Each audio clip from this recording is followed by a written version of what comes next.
If winning up to 26% more of your deals is something you're interested in, pay attention, because what I'm going to show you is how mutual action plans, documents that look just like this, can completely transform your results.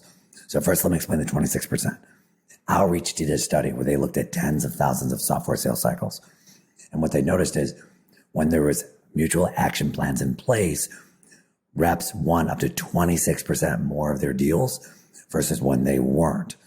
So what I'm going to walk you through in this video today is, number one, what are mutual action plans? What are common mistakes that reps make? When is it necessary? How to position them? How to keep it on track once they're in place? And then I'm going to give you some examples and a template so that you can increase your results. So I'm very bullish on this because I've personally been around or directly involved in over 30,000 software sales cycle evaluations, both as a rep from my days at Salesforce to a 5-time software sales leader to now running a software sales coaching academy. So I know these things backwards and forwards, and I know they work if you do them, but more importantly, if you do them right, because there is a right and a wrong way to do that. So let's dig right into it. What is a mutual action plan? Number one, it's a document that aligns the buyer and seller through all aspects of the sales cycle. And the whole goal is outlining what needs to happen, by who, and most importantly, by when, to keep them on track. The whole goal of the document is to help facilitate not only a successful evaluation, and a successful evaluation doesn't always mean winning the deals, but you want it to be successful. Number two, a successful win when that does happen. But then most importantly, a successful implementation if and when they do become a customer. And if it's used effectively, the whole goal of this, especially if you're in complex sales cycles, is this becomes a single source of truth for you between the prospect and the buyer, because there's going to be a lot of stakeholders involved on both sides, and it keeps everyone on the same page. Now, some other things that sometimes people hear the name: joint execution plan, mutual success plan, mutual close plan.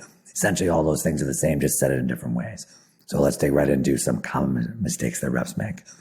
Number one, they position it too late in the deal cycle. This should be positioned very early, and I'll explain when and how to do that. But the train's already left the station, and a lot of times when reps are trying to position them, and the damage is already done, and it's almost impossible to get one in place when you're too far down the path. Number two, not specific on what is in the mutual action plan. Generic requests get generic results. So this is where you want to be really specific around what's included in this, so then it could be really black and white and as effective as possible for you.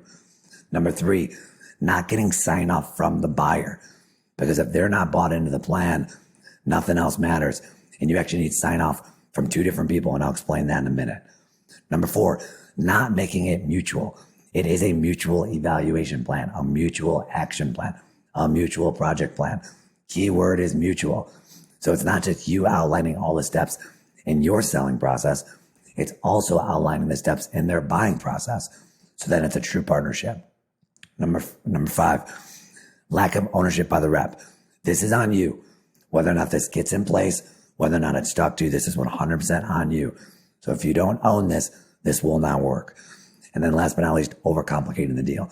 Mutual action plans go a long way to help you, but they can hurt you if you don't do it right.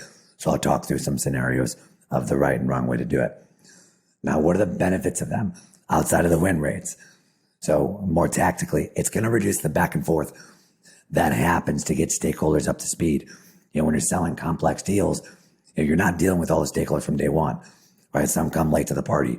So the less time you can spend getting them ramped up of what's been done and what's been accomplished, that only helps accelerate the deal. Number two, it helps position yourself as a trusted advisor. Think about this. If you go to the dentist with a cracked tooth, if the dentist asks you, how do you think we should solve this? You're going to not have a lot of faith in that dentist, right? Because they're the expert. You are the expert in your sales cycle. So you coming in with a structured method to your madness of how to properly evaluate, that's actually going to elevate your status to the buyer, which is only going to help you in the sales cycle. Number three, increases accountability on the buyer side so that you can help keep the deal on track. Number four, helps you identify the red flags faster. There's going to be red flags. There's going to be landmines. And by having this document in place, it's going to go a long way to speed up your ability to identify yellow flags before they turn into red flags, so you can practically address them. And I love this one. It helps you get above the power line. If you struggle getting to VPs, the C-suite, economic buyers, if you're struggling with that, this is a great way to fast track your path to get above the power line in a way that's not salesy. So bottom line, it shortens your sales cycles and it gives you freed up time to work on other things, and you get to win more because time kills all deals. So massive benefits to it. Use it effectively. But when should you use them? $1 million question. Every single time. And hear me out here, because you're thinking this sounds insane. There's a lot of different scenarios that I run into, and this is a lot of work. If you think it's a lot of work, you're not thinking about it correctly. So there's different scenarios and different types of mutual action plans to use. So number one, if it's a transactional quick cycle, so even if you're in enterprise sales, let's say someone just wants to add on a couple licenses, that would be a transaction, right? Or normally your average deal velocity is only a few weeks, right? A simple email goes a long way that documents everything, will help you here. And I'll give you an example of that in a few minutes.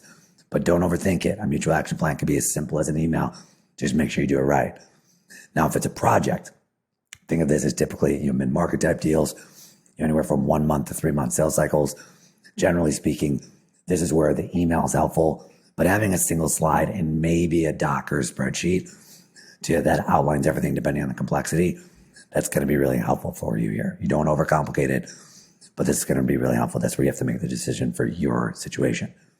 But then when you're thinking about strategic initiatives, 6-figure plus deals, enterprise, 3, 5, 10-month cycles, whatever it is, you're definitely going to need, at least a slide, if not slides, a single doc or multiple docs or spreadsheets. And I'll walk you through what that looks like in a minute to help you stay organized and get everyone on the same page.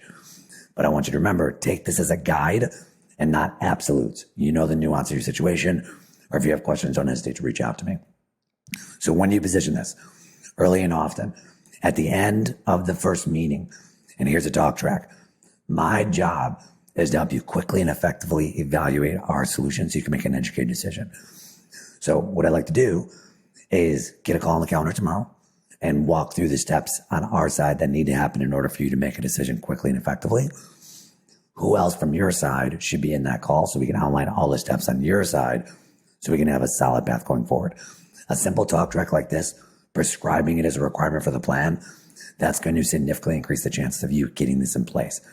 Don't overthink it. This is all about helping them make a decision quickly and effectively, not closing them. Very important, know that. So that's how you're going to get it in place.